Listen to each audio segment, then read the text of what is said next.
افتح نوافذ الكره يا صدري إذا سئمت رائحة الحب.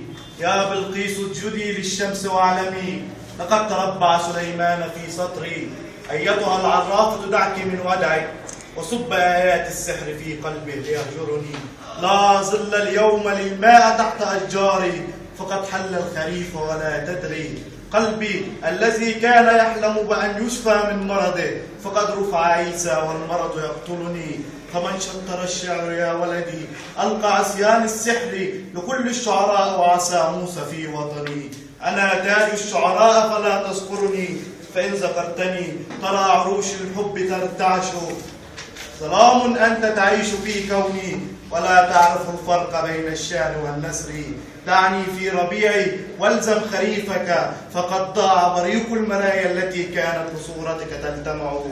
نزعت ذرات الاحترام في لغتك وسدت آذان من كان يستمع. أراني واقفا على نجوم ساحتنا وأراك تجيد السب في غيبي. ثقافة السطح قطعت أناملها وثقافة العصر تقدسني. يا عقرب الثواني في ساعتي مرورك لا يعترف به في الوقت. يا من تأبى صلاة الوصل في لغتي فقصائدي لا تنظر إلى المرتد. يا من تتصنع الابتسامة في وجهي وتعزف الألحان في سبي. أريدك أن تسمع لحكمتي. أنا لا أجيد التمثيل والوصل إذ يرحل والله ما أريد وصالكم ولو كفني على يدي. وإذا رأيت الكرامة تعزف على وتري فلا تشفع الأعذار في محكمة.